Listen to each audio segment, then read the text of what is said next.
Alhamdulillah wa syukurillah di pagi hari ini atau siang hari ini kita bersama-sama masih diberikan kesempatan oleh Allah Subhanahu wa taala untuk berjumpa kembali dalam agenda rutin kita, yaitu kegiatan kajian rutin. Setelah beberapa pekan yang lalu kita libur beruntun ya. Alhamdulillah hari ini kita bisa memulai kembali. Insya Allah hari ini kita akan melanjutkan pembahasan fikih tayamum. Jadi aturannya kemarin atau pekan lalu itu kan kita sababun nuzul. Tapi kemarin karena ada kendala, jadi mungkin saya ganti tugas ya. Tugasnya tidak berat. Kemarin saya sudah buat video sebenarnya.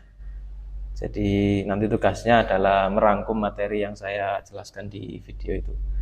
Atau kalau kesulitan buka video ya di kitabnya itu aja dicari terjemahnya lalu dirangkum gitu ya. Nanti saya share videonya di link YouTube nanti. Sudah saya buatkan tapi belum saya share kemarin karena liburan ya. Sengaja tidak saya share dulu karena supaya waktu liburannya tidak terganggu. Nah, jadi ini kan sudah aktif lagi ya. Jadi nanti saya kirim di grup. Untuk materi sababun nuzul dulu terakhir kita sudah sampai surat Al-Baqarah 197. Nah, materi lanjutannya 198 dan 199 itu sudah saya sampaikan di video. Nah, hari ini kita akan melanjutkan bab tayamum ya. Ada yang masih ingat sampai mana kemarin terakhir? Halaman 111 ini sampai apa? Kaifiyatuhu sudah ya. Lalu yang mayubahu bihi sudah. Berarti sekarang tinggal asbabuhu ya. Tapi sebelum kita lanjut ke asbabuhu, sebab-sebab pelaksanaan tayamum atau sebab-sebab dibolehkan tayamum, mungkin saya akan mengulas kembali terkait perbedaan para ulama dalam masalah tayamum ini ya.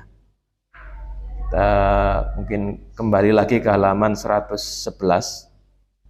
Jadi sebagaimana kita bahas sebelumnya bahwa tayamum itu tata cara pelaksanaannya adalah dengan cara yang pertama memukulkan ya, saja niat kemudian memukulkan tangan ke soid atau debu, lalu diusapkan ke wajah, kemudian dipukulkan lagi ke debu tadi, lalu kemudian diusapkan ke tangan. Nah, tangan ini ada perbedaan menurut mazhab apa kemarin? Ya ini. Nah, ini menurut mazhab Hanafi dan Syafi'i itu sampai ke siku, sedangkan menurut mazhab Maliki dan Hambali sampai ke pergelangan. Nah, ada dua hal yang diperdebatkan para ulama atau terdapat perbedaan. Yang pertama adalah media ya, media untuk bertayamum. Jadi apakah tayamum itu hanya dibolehkan menggunakan media debu saja ya. Debu itu apa definisinya? Ya tanah ya, partikel kecil. Bukan, jadi yang dimaksud debu oleh para ulama itu adalah yang terlihat gitu ya. Tanah yang bahasa Jawanya itu kan mublak gitu, apa namanya bahasa Indonesianya ya. Nah ini ya, debu, pokoknya debu ya, tanah yang menyebar gitu namanya. Nah, apakah hanya debu saja ya, tanah itu, ataukah bisa dengan media-media lain yang ada di permukaan bumi? Nah, beliau menyebutkan di sini wa kaifiyatuhu darbatani bil yadi ala turabi awil hubari au kulli ma huwa min jinsil ardi kal hajari war ramli wal jassi. Nah, makanya beliau menyebutkan di sini tayamum itu dua kali pukulan dengan tangan ya, menggunakan tangan seperti yang kita bahas sebelumnya. Caranya alat turab, pada turab itu ya permukaan tanah. Jadi yang dimaksud permukaan tanah ya permukaan bumi itu ya, yang ada di bawah itu. Au al-ghubar atau hubar itu artinya debu. Nah, au kullu ma huwa min jinsil ardi kal hajari war romli wal jassi. Nah, seperti hajar batu, ar-romel itu pasir, wal jas itu batu kapur ya, tanah kapur, dan yang selainnya ya, dan yang selainnya. Nah, jadi terdapat perbedaan para ulama dalam masalah ini. Kalau menurut mazhab Hanafi dan Maliki, di sini tidak ada ya pembahasannya, bahwa setiap benda yang ada di permukaan tanah seperti pasir, batu, tanah kapur dan yang lainnya itu bisa digunakan untuk tayamum, meskipun di situ tidak ada debunya. Sehingga misalnya kita di ruangan ini ingin tayamum, kita tidak perlu capek-capek keluar ruangan, ya misalnya bisa menggunakan, kita bawa batu dari luar, kemudian kita usap-usap, lalu kita caranya kan diusapkan dulu ke batunya, kemudian diusapkan ke wajah, diusapkan kembali ke batunya, lalu diusapkan ke telapak tangan ya, telapak tangan. Nah itu kalau memakai mazhab Hanafi dan Maliki. Sedangkan menurut mazhab Syafi'i dan Hambali, kata soid itu hanya berlaku untuk debu ya, debu yang suci, jadi tanah yang berdebu, hanya itu saja yang bisa digunakan untuk tayamum. Nah, kenapa terjadi perbedaan ini? Karena adanya perbedaan menafsirkan surah Al-Maidah ayat ke-6, fatayammamu sha'idan thayyiba. Jadi di situ Rasulullah tidak menyebutkan fatayammamu ghubaran thayyiba atau fatayammamu turaban thayyiba. Ghubar itu kan debu, turab itu tanah ya. Tapi sha'id. Nah, sha'id itu ada yang menafsirkan secara umum, pokoknya sha'id itu artinya wajhul ardi, permukaan tanah. Turaban kana au ghairuhu. Nah, baik berupa tanah atau yang lain. Nah, itu ada yang menafsirkan seperti itu, tapi hanya ada yang menafsirkan bahwa sha'id itu hanya debu saja. Hanya debu yang bisa terbang itu saja. Nah, itu maka terjadi perbedaan pendapat ini bisa menjadi rahmat bagi kita. Karena apa? Karena mungkin dalam kondisi-kondisi tertentu ada orang yang dia tidak boleh kena air, tapi juga tidak boleh kena debu ya. Maka bisa pakai mazhab Hanafi dan Maliki tadi yang membolehkan menggunakan benda-benda yang ada di atas bumi ya, seperti pohon termasuk itu ya. Kemudian tadi batu itu kan meskipun tidak ada debunya itu bisa dipakai untuk bertayamum ya. Jadi seperti itu. Memang ada pemahaman lain yang dimaksud debu itu pokoknya debu mikroskopis. Apa debu mikroskopis? Debu mikroskopis itu adalah pernah lihat ya, bahkan banyak video ada potongan mie goreng gitu ya, kemudian ditaruh di mikroskop lalu di zoom berkali-kali lipat, ternyata ada yang gerak-gerak. Nah itu contohnya ya. Mikroskopis itu artinya kalau dilihat dari mikroskop itu ada debunya tapi kita tidak tahu. Ada yang berpendapat seperti itu, debu itu pokoknya tidak harus di tanah, tapi debu mikroskopis. Di tembok-tembok ini ya ada debunya meskipun kalau disentuh tidak kerasa gitu ya. Ada yang berpendapat seperti itu. Sehingga kalau orang sakit ya cukup di tembok gini aja, ada debunya sebenarnya ya. Nah, kalau pendapat ini sebenarnya ada aspek kelemahan. Kelemahannya adalah kalau kita bicara debu mikroskopis, berarti semua yang ada di udara ini kan berarti berdebu gitu ya. Kalau kita ikut pendapat itu, sehingga tayamum ya kalau boleh pakai debu mikroskopis ya nggak harus di tembok. Gini-gini saja sudah cukup gitu.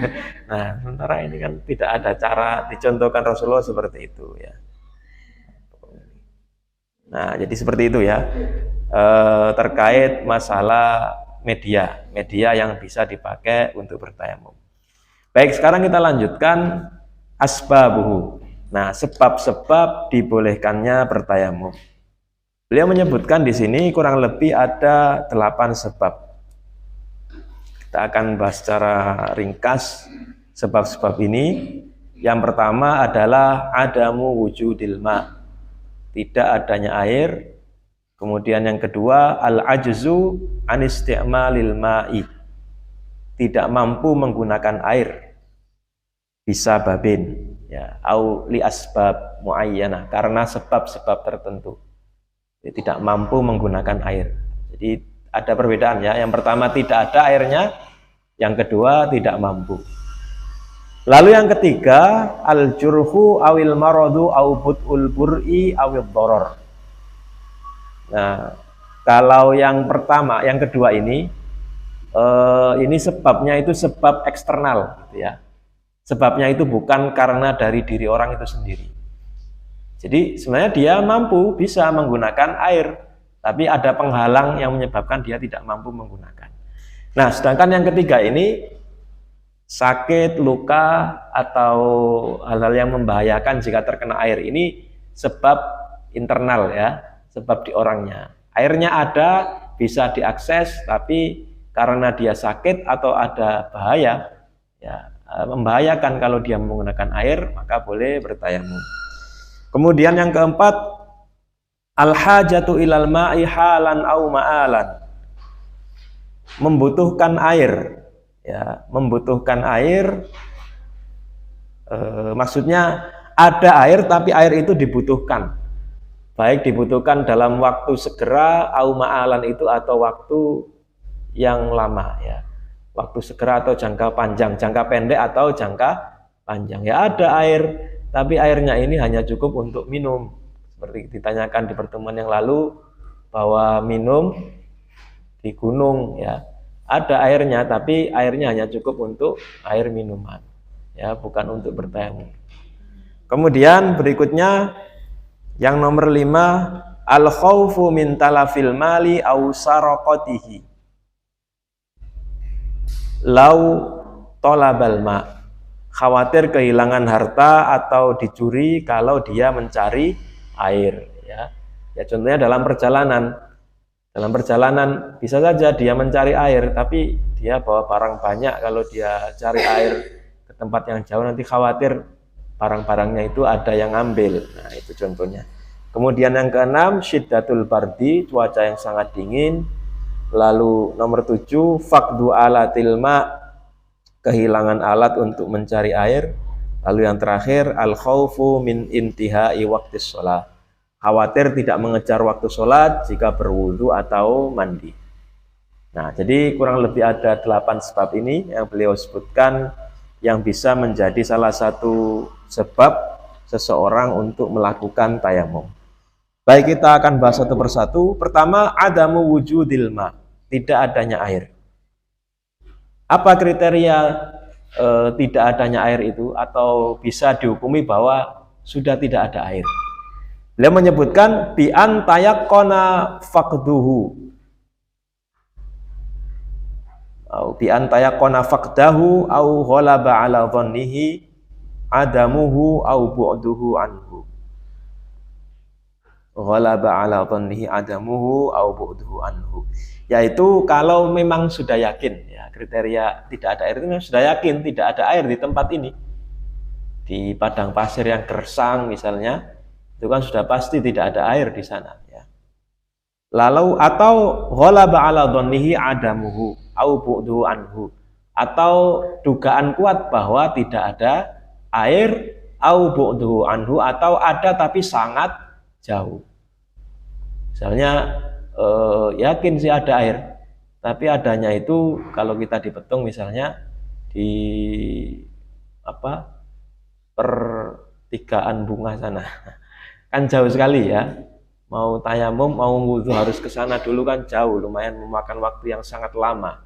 Nah, itu bisa menjadi atau bisa masuk ke dalam hukum tidak adanya air. Ini berdasarkan firman Allah, falam tajidu ma'am fatayammamu. Nah, kata-kata falam tajidu ma'an, kamu tidak menemukan air, fatayammamu, maka bertayamumlah.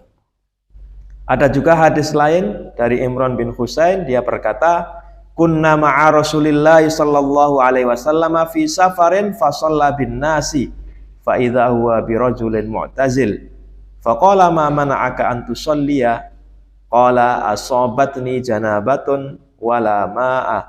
Qala 'alaika bis-sa'idi fa innahu yakfik. Jadi pernah ada seorang, ya, Imran bin Husain berkata, kami bersama Rasulullah dalam perjalanan. Lalu beliau sholat atau menjadi imam sholat dari para sahabat, ya, imam sholat untuk orang-orang. Ternyata ada orang yang tidak ikut sholat, ya, Mu'tazil. Mu'tazil itu artinya orang yang menyendiri, orang yang menjauh dari rombongan itu. Rasulullah pun bertanya, ma mana'aka an tusalliya? Mengapa kamu tidak ikut sholat? Apa yang menghalangimu sehingga kamu tidak ikut sholat? Qala, dia berkata, asobatni janabatun. Saya sedang janabah Rasulullah, wala ma'a, sementara tidak ada air. Jadi dia mengira kalau sedang junub kemudian tidak ada air, ya berarti sudah dia tidak ikut sholat, ya, dia tidak perlu sholat. Maka Rasulullah pun berkata kepadanya, alaika bis-sa'idi fa innahu yakfi. Kalau seperti itu, ya kamu tinggal nyari debu, ya, kamu lakukan tayamum, fa innahu yakfi, itu sudah cukup, ya, nyari permukaan tanah untuk tayamum karena itu sudah mencukupi. Nah, bagaimana kalau misalnya ada air, tapi kalau dipakai wudhu tidak cukup untuk membasuh atau untuk mengenai semua anggota wudhu? Beliau menyebutkan di sini kalau ada kasus seperti itu, wa idza wajada ba'dha al-ma'i wa lam yajid ma yakfihi lit-taharati ista'malal mawjud wa tayammama 'anil baqi. Kalau seperti itu kasusnya, ya, ada air tapi sangat sedikit sekali. Kalau dipakai berwudu mungkin hanya cukup untuk membasuh wajah dan telapak tangan misalnya. Tidak cukup untuk membasuh kaki, mengusap kepala. Maka beliau menjelaskan bahwa itu tujuannya apa? Maka kalau kasus seperti itu, dia cukup, ya, menggunakan sebisanya, ya. Entah itu cuma sampai wajah sudah habis misalnya, ya cukup, atau wajah masih cukup, untuk tangan masih cukup, tapi untuk kaki tidak cukup, maka caranya adalah cukup sampai sebisanya, lalu untuk mengganti yang tidak terbasuh tadi dengan menggunakan tayamum. Nah, ini sekali lagi kalau memang sudah tidak ada air sama sekali atau kriteria seperti yang disebutkan tadi. Ini berdasarkan dalil idza amartukum bi amrin fa'tu minhu mastata'tum. Kalau aku memerintahkan kalian untuk melakukan sesuatu, fa'tu minhu mastata'tum, maka kerjakanlah mastata'tum sebisa mungkin, ya. Jadi ini tidak hanya berlaku untuk tayamum, berlaku untuk semua perintah-perintah Allah, ya. Kita mengerjakan sebisanya, ya. Kita mengerjakan semaksimal mungkin. Baik, itu nomor satu. Kemudian nomor dua, al-ajazu an isti'malil ma'i, tidak mampu menggunakan air. Apa contohnya? Bisa babi ikrohin au habsin, karena sebab ikroh itu terpaksa, ya, au habsin, atau habs itu ditahan, au robtin, robot itu diikat, au khaufin, atau karena rasa takut, ya, au khaufi ala nafsihi, ya, atau khawatir terhadap dirinya. Kalau menggunakan air maka akan terjadi bahaya, min sabu'in au lisin au aduin, khawatir karena ada sabuk itu apa? Binatang buas atau perampok, au adu itu artinya musuh, ya. Nah, ini merupakan hal-hal yang menyebabkan atau yang bisa menyebabkan seseorang dihukumi boleh bertayamum. Ya, misalnya malam-malam tiba-tiba air habis, lalu nyari di tetangga-tetangga juga tidak ada, ya sudah kuncian semua. Kemudian ada mungkin di masjid sebelah sana, kata orang di situ atau di situ di daerah situ banyak perampok gitu, ya, atau banyak begal dan lain sebagainya. Kemarin hari apa ya? Kemarin liburan kemarin itu hari Ya Natal itu Natal. Ya hari Senin. Ya hari Senin itu kemarin saya baru dari Sidoarjo. Jadi keponakan istri itu, makanya Ustadz Ahad, itu katanya dia itu keluar malam. Ya, katanya pas ditanya jam berapa keluarnya, jam 2. Katanya ngantar temennya ya jam 2. Nah di tengah jalan itu tiba-tiba ada geng motor gitu. Geng motor terus tiba-tiba ngeroyok anak tadi itu sampai kepalanya bocor terus dijahit. Nah ditanya, loh kamu kenal nggak sama anak-anak itu? Nggak kenal. Terus ini nggak apa motor kamu atau pokoknya ada barang-barang yang diambil nggak? Nggak katanya. Nah, terus apa motivasinya? Nggak tahu gitu ya. Jadi memang ada yang seperti itu. Jadi dia itu memang sengaja menganiaya orang lain tanpa tujuan yang jelas. Nggak tahu itu bisa jadi karena faktor mabuk-mabukan atau apa. Kalau misalnya ngerampok itu kan jelas ya tujuannya ya memang dia nyakiti untuk ngambil barang. Nah, ini katanya cuma memang tujuannya untuk nyakiti orang lain.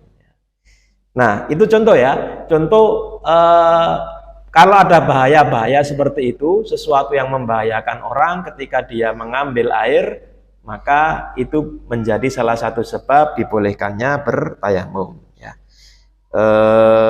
Disebutkan di sini,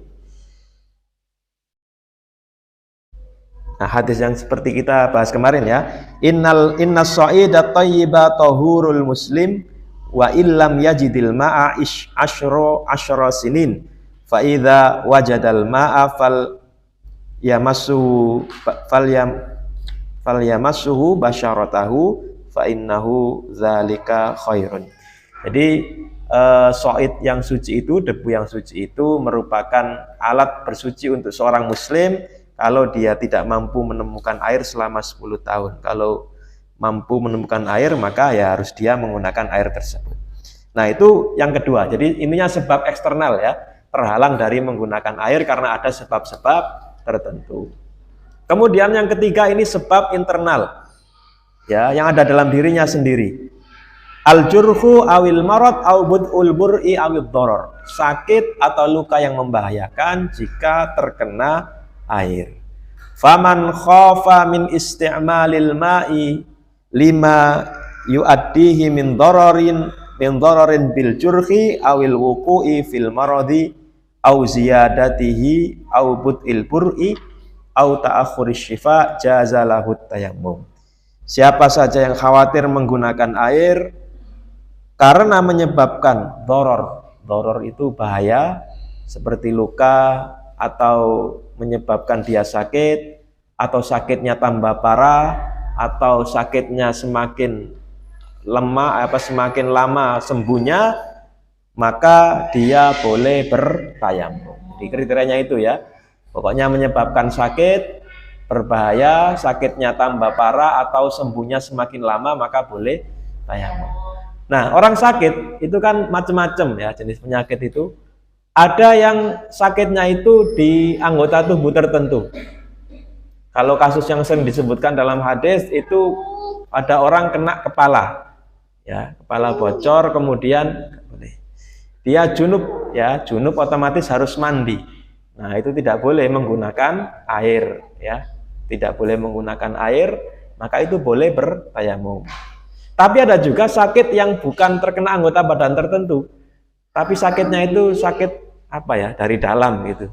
Misalnya sakit panas atau sakit, kalau orang tahu itu nyebut meriang, ya katisen atau lain sebagainya, yang kalau kena air itu menyebabkan sakitnya tambah parah. Nah itu kan berarti dia tidak bisa sama sekali menggunakan air, baik untuk mandi atau wudhu. Kalau masih mampu wudhu ya wudhu ya. Tapi kalau tidak mampu ya tidak usah wudhu, cukup tayamum. Nah kasus yang pertama tadi, kalau sakitnya hanya sebagian anggota badan, ya, dan untuk kondisi junub yang mewajibkan wudhu, dia tetap wajib mandi, tapi tayamum juga. Ya, caranya gimana? Nah ini sebagaimana disebutkan dalam salah satu hadis, disebutkan ini sudah pernah kita bahas juga ya dahulu. Di sini ada disebutkan li hadis Jabir al-Mutaqaddim. Jadi ada hadis Jabir yang sebelumnya sudah kita bahas bahwa ada orang yang kemudian dia ada salah satu sahabat dalam perang, kemudian dia junub, tapi kepalanya bocor, ya, dia tidak mau mandi, khawatir meninggal, tapi teman-temannya malah tetap mengatakan kamu tetap wajib mandi. Nah, Rasulullah mengatakan ya di akhir hadis, qataluhu qatalahumullah ala sa'alu idza lam ya'lamu. Semoga Allah membinasakan mereka gitu ya, saking marahnya. Maksudnya orang-orang yang menyarankan dia untuk mandi itu tadi. Ya. Qatalahumullah. Karena dia telah membunuh sahabatnya tadi karena berfatwa tanpa ilmu. Ala sa'alu idza lam ya'lamu, mengapa mereka tidak tanya kalau mereka tidak tahu. Fa innama syifa'ul ayyi as-su'al, karena obat dari ketidaktahuan itu adalah as-su'al, bertanya. Bagaimana solusinya? Innama kana yakfi ayyatayammama. Enggak boleh. Wa yu'sira au ya'siba ala jurhihi. Nah, cukup. Nah, ini perlu kita perhatikan ya. Dia cukup bertayamum saja. Tapi tidak hanya tayamum. Karena apa? Karena anggota tubuh yang lain kan tidak masalah kalau kena air. Yang bermasalah kan hanya kepalanya saja. Dia bertayamum terlebih dahulu, lalu bagian yang luka tadi diperban, ya. Kemudian Tsumma yamsahu alaihi, lalu diusap. Ya, ngusapnya ya jangan banyak-banyak, jangan dikerojok ya. Ya disesuaikan dengan ini lukanya lah ya. Gimana